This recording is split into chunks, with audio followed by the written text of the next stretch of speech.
Hey guys, this is Jacob Mullins from Mullins Taxidermy. We're going to do a video tutorial on how to score a whitetail deer. Short, sweet, and to the point.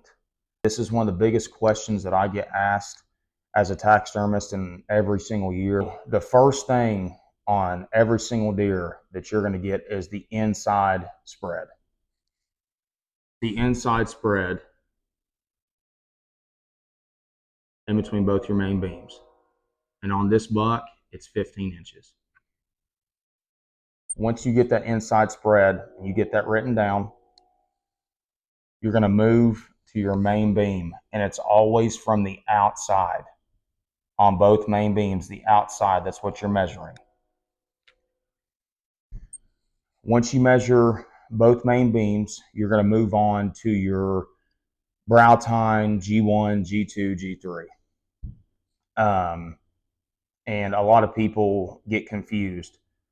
Brow tine G1, G2, G3, etc. If you have a 10, a 12, so on and so forth. After you get your spread, inside spread, both main beams, your G1, G2, and G3 on this buck, then you're going to move into your circumference measurements.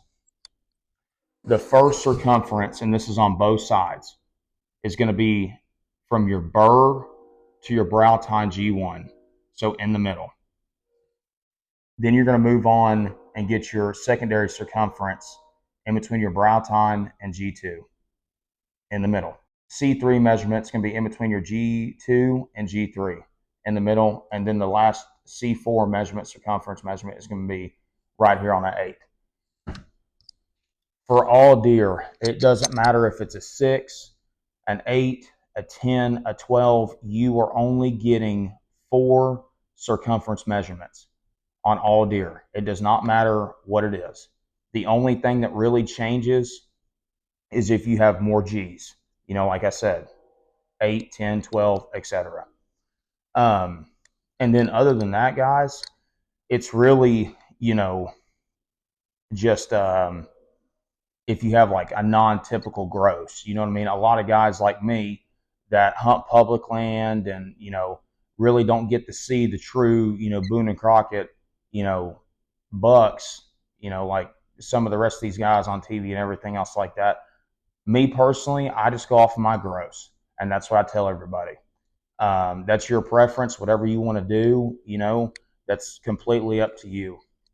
And I do know that a lot of this is based off of symmetry.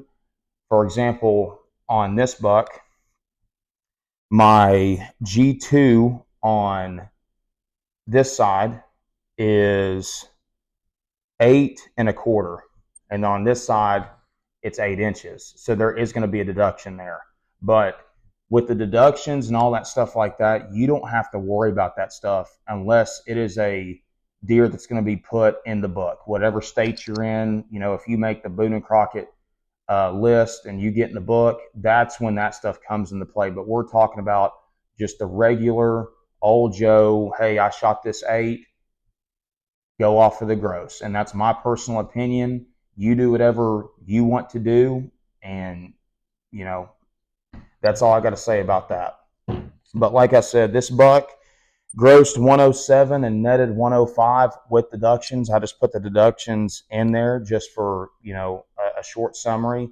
And like I said, the deductions are based off of symmetry. That's what they look at when you have a deer that's potentially going to make the book. Is the deductions are based off of like each individual point to the cents on, like I said, there was a difference of an 1/8 on the G2s. So you would deduct that 1/8 off of an average of 8 per side, if that makes any sense. And it's the same with the G1, G2, G3.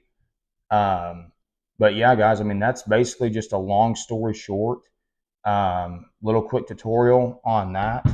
I'm glad that y'all tuned in. If y'all tuned in, and like I said, like, comment, share, subscribe, and I really appreciate it. And y'all have a good evening, and thanks a lot for tuning in.